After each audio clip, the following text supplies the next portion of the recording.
임신을 했다. 근데 그 아이가 나중에 세상을 구원할 메시아가 될 거다라고 하는 이야기를 전해준 거죠.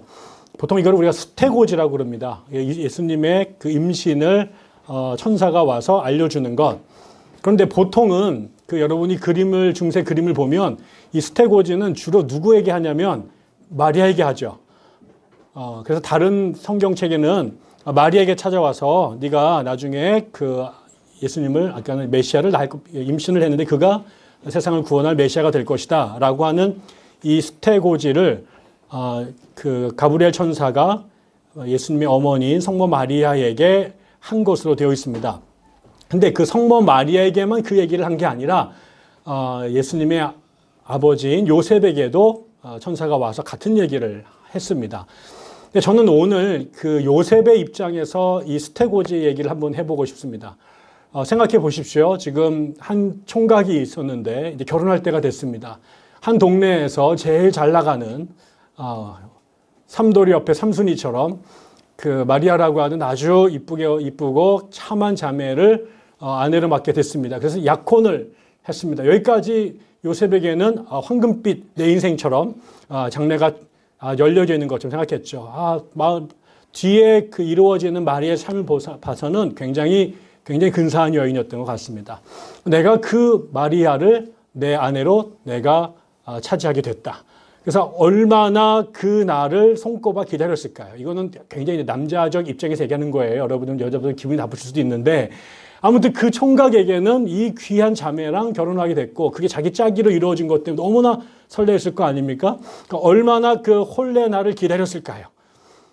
제가 전에 말씀을 한번 드린 것 같은데 우리나라 80년대에 그 민중신학을 만들고 그 다음에 평화운동을 했던 분들 중에 문익환 목사님이 계신데 이분이 이제 감옥에 여러 번 가셨습니다. 근데 감옥에 갈 때마다 고문을 너무 많이 당하니까 무서운 거예요. 그래서 한 번 갔다 오면 밖에 있는 친구들이 형님 나오셨으니까 우리 한 번 더 합시다 막 준비를 하는데 그거 하면 또 자기만 감옥에 가잖아요. 그럼 다시 또 통닭구이를 당하고 이런 게 무서우니까 겁이 나더라는 거죠. 그래서 위축이 돼서 밖에 있는 사람들은 통일이 올 때까지 민주화를 할 때까지 운동을 계속 합시다. 근데 그 일을 하고 싶은데 감옥의 경험이 너무 무서워서 밖에 나오면 그 일을 할 엄두가 안 내는 거예요. 나중에 그게 세월이 지나가면서 점점 무서워졌을 때 그분이 시를 한 편 씁니다. 그래서 뭐라고 쓰냐면 주님 제가 감옥에 가야 되는데 감옥에 가는 게 너무 무섭습니다. 그러니까 운동도 용기가 안 나서 하기 싫습니다. 그러려면 결국 제가 감옥에 가는 것을 기쁘게 가야 되는데 하나님 제가 감옥에 가는 것을 신랑이 결혼 혼례식 첫날 신방에 들어가는 설레임으로 감옥에 갈 수 있도록 도와주십시오. 그런 기도를 드렸어요. 제가 이 시를 유학 중에 화장실에서 읽었습니다. 내가 그래서 이 말씀을 제가 너무나 충격을 받아서 어떻게 그럴 수 있을까? 그러니까는 인간에게 적어도 남성에게 가장 꿈꾸는 날은 그 사랑하는 여인과 혼례를 올리고 첫날 밤을 새내는 것일 거예요. 그거를 요셉도 얼마나 기다렸을까요? 그런데 이게 결혼을 목전에 든 어느 날 천사가 와서 얘기합니다. 너가 결혼하기로 한 그 자매가 임신을 했다. 자기는 여기 보면 손도 만져본 적이 없어요. 그런데 그 여인이 임신을 했대요. 그런데 또 임신한 방법이 뭐냐? 성령으로 임신을 했대요. 분명히 보면 그게 성경의 예언 가운데 나와 있는 것 같아요. 우리가 아는 것처럼 이사야서에서 네가 나중에 동정녀가 마리아 애를 낳을 거다. 그런데 그런 얘기를 이런 식으로 해석했던 적은 없는 거죠. 생각해 보세요. 이스라엘 역사 가운데 성령으로 잉태한 사람은 한 명도 없었어요. 그게 뭐 전례가 있거나 옆집에 누가 3대조 할아버지가 그렇게 태어났었다라고 그러면 그럴 거라고 개연성이 되어 있지만 한 번도 그런 걸 역사적인 현실로 본 적이 없어요. 이게 도대체 무슨 말이냐? 근데 사람들은 지금 자기한테만 성령으로 임태할 거다라고 말을 했지 그걸 나머지 사람들은 아무도 모르잖아요. 배가 불러오기 시작할 거고 분명히 요셉하고 결혼을 안 했는데 여인이 배가 불러오게 되면 이건 이스라엘에서 그 정조를 지키지 않은 사람으로 아주 비극적인 삶을 마감해야 될 그런 아주 엄청난 일이거든요. 근데 이게 마리아에게도 무지무지 충격적인 일이었겠지만 자기가 그날만을 꿈꾸며 그날만을 기다려왔던, 그리고 그렇게 마음을 품었던 사랑하는 여인이 갑자기 임신을 했다고 그러고 그것도 듣보잡인 이 성령으로 잉태됐다라는 이야기를 들었을 때 요셉의 충격이 어떠했을까? 지금 오신 그분이 내가 누구다라고 말을 하지만 이분을 처음 본 사람인데 이분이 성령이신지 아니면은 천사인지 아니면은 바리새기 공주인지 최홍 장군인지 관훈 장군인지 알 게 뭐예요? 갑자기 모든 것들이 뒤죽박죽이 되죠. 물론 나중에 그 이야기를 듣고 수긍을 해서 자기에게 지금 이 수태고지를 한 사람이 천사일 것이고 또 그를 통해서 그 마리아가 잉태한 그 생명이 나중에 세상을 구원할 메시아라는 것을 요셉이 받아들였지만 성경은 그 얘기가 그냥 바로 다음 절로 넘어가요. 그런데 여러분 이게 그냥 믿어집니까? 여러분한테 찾아와가지고 갑자기 뭐가 와가지고 결혼할 여자가 그런 상황이다라고 얘기를 하면 아멘 할렐루야 가문의 영광입니다라고 수용이 될까요? 여기에는 그런 이야기는 없지만 우리가 그 between the line, 이 행간을 읽으면 엄청난 내적 갈등이 있었으면 틀림이 없죠. 그리고 믿는다고 말은 하지만 99.9%는 정말 그럴까? 내가 혹시 뭐 쉬운 건 아닐까? 미치진 않았을까? 뭐 이런 생각들이 들었겠죠. 저는 우리에게 지금 이렇게 셀레브레이션을 하는 큰 크리스마스라고 하는 것이 그 1년 전 어떤 남자에게는 자다가 날벼락을 맞는 사건이었을 것이다 라는 생각이 듭니다. 결과적으로는 위대한 일이 그 뒤에 숨겨져 있지만 그 당시 이 수태고지를 받았던 요셉에게는 난데없이 자다가 뒷머리를 정말 그 망치로 맞은 것만큼 혼비백산할 말도 안 되는 자기의 전 삶을 다 무너뜨릴 만큼 되게 충격적이고 위험한 얘기였을 거라는 것입니다. 저는 오늘 이런 생각해 봅니다. 크리스마스를 맞이한 우리들에게 우리는 지금 이 스토리를 끝까지 다 알고 있기 때문에 이게 해피엔딩으로 끝날 걸 알고 있지만 그날 그 당시에 그 천사에게 그 수태고지를 들었던 요셉의 황망함, 내가 장치 어떻게 해야 될 것인가, 내가 이 여인과 결혼을 해야 될 것인가 말 것인가, 아니면 쫓아가가지고 이 여인을 어떻게 정말 해야 될 건가, 아니면은 지금 나한테 이 말을 하는 이 귀신들에게 유실해서 굿을 해야 될 것인가, 별 생각이 들었을 것. 한 번도 상상해보지 않았던 청천벽력의 소식을 들은 사람. 저는 어쩌면 우리들에게도 여러분 삶 속에 한 번도 기대하지 않았던 여러분이 계획했던 삶의 진로와는 전혀 다른 계획이 여러분에게 주어지고 여러분의 삶이 여러분의 뜻과는 전혀 계획하지 않았던 방향으로 어긋나는 일들이 벌어지는 경험을 하는 사람들. 한 번도 내 삶이 그렇게 될 거라고 아니 한 번도 내 삶에 이런 일이 벌어질 거라고 꿈도 꿔보지 않았던 일이 벌어지는 사람들. 내 자식에게, 내 남편에게, 내가 일하는 직장에서, 그리고 내가 사는 이 시대, 이 나라에서, 내가 그토록 사랑했던 이 나라의 이 교회들에게 내가 한 번도 기대한 적이 없었던, 한 번도 상상하지 못했던 비극적이고 혼란하고 충격적인 이야기를 듣는 사람들이 얼마나 많을까. 요셉이 무슨 죄를 진 것 아니에요. 하나님 앞에 벌을 받을 만한 일을 한 게 아니에요. 신실하고 성실한 하나님의 사람이에요.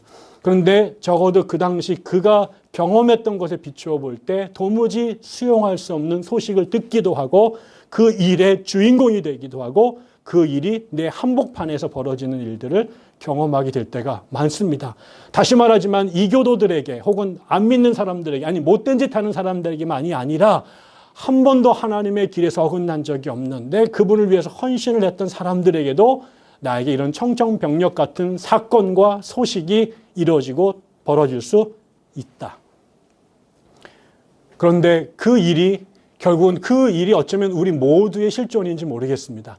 한 번만 그런 게 아니라 그 이후에도 더 큰 일들이 벌어질지 모릅니다.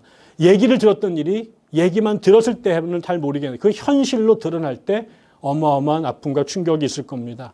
여기 보면 나중에 아이를 낳을 때까지 같이 결혼을 했지만 아내에게 손도 대지 못합니다. 아기가 나고 나서 끝났을까요? 갑자기 헤롯이 나타나서 애를 잡아 죽이겠다고 그래서 갑자기 자기 살던 나라를 떠나서 이집트의 망명 생활을 여러 해를 지내야 되고요. 또 자기 아들 때문에 애꿎은 옆 동네 아이들이 전부 다 죽임을 당하는 일들이 그의 삶 안에 벌어집니다. 그리고 나서 끝났을까요? 그 뒤에 요셉의 이야기는 한 번도 안 나옵니다. 그런데 우리가 기대하는 것은 이 모든 일들이 내가 자청하고 내가 인 일이 아니라 이 일을 이루시는, 내가 볼 때는 말도 안 되는 이 엄청난 사건들이, 그리고 내 삶에 벌어지는 것들을 내가 양심적으로 이성적으로 받아들일 수 없는 그 사건들이 궁극적으로는 누구의 손에서, 누구의 계획 속에서 벌어지냐면 하나님의 손과 하나님의 계획 안에서 벌어지는 거였다라는 거죠. 이 삶을 받아들이는데 요셉이 굉장히 날카로운 예측과 계산을 통해 준비하고 그다음에 계획했던 일대로 간 것이 아니죠. 매 순간 생각했던 것보다 더 큰 일들이 뒤에 벌어지고 꼬리를 물고 충격적인 일들이 점점 크레센도가 돼서 벌어집니다. 그런데 그 일들을 경험할 때 보였던 요셉의 모습은 내적으로 수많은 갈등과 이성적인 혼란이 있었을지 모르겠지만 당신에게 주셨던 그 하나님의 말씀을 믿은 거죠. 너를 통해서 세상을 구원할 메시아가 나타날 것이다. 그의 이름을 임마누엘이라 하라. 너에게 엄청난 일들이 벌어질 터인데, 그러나 그럼에도 불구하고 내가 약속할 것은 그 벌어지는 그 사건의 한복판에 내가 너와 끝까지 함께 할 것이다 라는 약속을 받은 거죠. 그리고 그 약속을 붙잡고 그 폭풍 후의 삶을 견뎌낸 것입니다. 잘 살고 있던 아브라함에게 쫓아와서 너의 본토 친척 아비집을 떠나라. 내가 너에게 하늘의 별처럼 땅의 모래알처럼 많은 민족을 줄 것이다 라고 길을 떠났지만 아브라함이 그런 삶을 살았나요? 개고생의 크레센도였습니다. 그런데도 마지막까지 그 고통의 시간들을 어떻게 견뎠느냐? 그 약속, 내가 너를 열방의 아비가 되겠다, 너로 인하여 큰 민족을 이루겠다라고 한 하나님의 약속을 붙잡고 그 험한 세월들을 견뎠죠. 다 늙어서 죽어가야 될 모세 앞에 갑자기 하나님이 떡 나타나십니다. 너로 인하여 너의 민족을 이집트에서 구해내겠다. 할 일 하시려면 40살 때, 기운 펄펄 날 때, 궁전에서 잘 나갈 때 모르시지, 다 늙어서 자기의 육신도 간도할 수 없는 이 다 늙은 80의 노인 앞에 소똥치고 있는 그 목동에게 나타나서 그 일을 주시지요. 그리고 나서 모세가 말도 안 되는 일이지만 또 바보같이 그 말씀을 붙잡고 애굽으로 들어갑니다. 여러분, 새해가 또 시작이 될 것입니다. 여러분에게 또 어떤 일들이 하나님께서 이루실지 모르겠습니다. 아니, 하나님과 상관없이 하나님과 관계에 있다고 생각할 수 없는 얼마나 또 뜻밖의 우리의 뒤통수를 치고 우리의 정말 영어 표현대로 턱이 떨어지고 눈알이 뒤집어지는 일들이 벌어질지 모르겠습니다. 그런데 오늘 이 요셉에게 준 말씀을 기억합시다. 내가 너와 함께 할 것이다. 그리고 너로 인하여 너에게 벌어진 그 일을 통하여 이 땅에 메시아의 사역이, 하나님의 나라의 영광이 드러나게 할 것이다. 우리는 이해할 수 없지만 그 혼란의 시간들을, 그 터널이 언제 끝날지 모르지만 하나님이 주셨던 그 약속, 내가 너와 함께 할 것이고 너를 통하여 이 땅에 내 나라를 이루실 거다라고 하는 그 약속을 붙잡고 내년도 또 내년 크리스마스 때까지 우리에게 주어진 시간들을 잘 살아냈으면 좋겠습니다. 우리 기도하겠습니다. 하나님, 감사합니다. 한 해를 지켜주셨습니다. 작년에도 당신의 귀한 딸에게 세례를 베풀고 저희 교회가 참 기뻐했는데 올해는 또 다른 자매에게 동일한 은혜와 사랑을 함께 나눌 수 있는 기회를 주셔서 감사합니다. 또 오늘은 매우 소중한 우리의 친구들을 초청해서 저희 교회가 문을 연 이래 처음으로 우리 이웃과 함께 성탄을 보내게 하셨습니다. 이것도 너무나 고맙습니다. 또 사랑하는 가족들을 함께 초청해서 예배할 수 있게도 허락하셨습니다. 오랫동안 보지 못했던 벗들을 또 함께 볼 수 있도록 허락해 주셨습니다. 이 모든 것이 하나님의 은혜입니다. 하나님, 내년도 어떤 일이 벌어질지 모르겠습니다. 우리가 계획하고 준비하지만 우리의 상상을 초월하고 예상을 뒤엎는 일들이 벌어질 것이 뻔합니다. 그럼에도 불구하고 우리가 흔들리지 않고 그 시간들을 살아낼 수 있도록 하나님께서 우리와 함께 계시다는 그 약속을 믿게 도와주시고 그 하나님 손 붙잡고 우리의 그 터널을 통과해 갈 수 있도록 인도하여 주시옵소서. 내년 성탄에 다시 한 해를 돌이켜보며 하나님께 무한한 감사를 또 찬미를 올려드리는 그 시간이 되기를 소원하오며 예수님 이름으로 기도드립니다. 아멘. 우리 광고를 하나 드리고 그다음에 제가 축도하고 예배를 마쳤으면 좋겠습니다. 오늘 우리 같이 예배를 드렸고요. 정말 조금만 더 왔으면 예배를 못 드릴 뻔할 정도로 너무 많은 분들이 오셨습니다. 감사드리고요. 오늘 식사를 저희가 오늘은 우리가 주문해서 같이 먹도록 했고요. 특별히 우리 이종혁 집사님께서 어려운 상을 올해 2번 치르셨는데 무사히 잘 치르고 오셔서 오늘 바다에서 고래를 한 마리 잡아 오셨습니다. 그래서 우리에게 좋은 회를 점심에 공개를 해주셔서 크리스마스나 회를 먹는 건 태어나서 처음인 것 같습니다. 아무튼 잘 드시고요. 좋은 교제의 시간 나눴으면 참 좋겠습니다. 그리고 오늘 수요일인데 수요 예배는 오늘 따로 드리지 않기로 했고요. 그다음에 오후 3시에 광화문에서 있는 그 스텔라 데이지호 실종자 가족들을 위한 연합 예배를 드리는데 혹시 시간이 되시는 분들은 같이 광화문에서 그들을 위한 예배를 드리시면 좋겠습니다. 그리고 다음 주 이번 돌아오는 주일날 저희가 마지막 백향나무 특강이 준비되어 있습니다. 여러분 같이 참여해 주셔서 우리가 정진영 교수님의 좋은 강의를 함께 들었으면 좋겠고요. 그다음에 오늘도 불행히 복을 쌓을 수 있는 분들 설거지 담당자 네 분 명단이 올랐습니다. 천국에 이름이 쓸 거라 생각을 하고요. 그다음에 다른 분들 또 뭐 특별한 건 없죠? 그 다음에 이번 주 주일날 우리 마지막 시간에 우리 한민순 전도사님 오늘 예배 설교를 해 주시겠습니다. 뭐 다른 것도 광고 있을까요? 그럼 우리 같이 파송의 찬양 같이 올려드리겠습니다. 다 같이 일어나시겠습니다.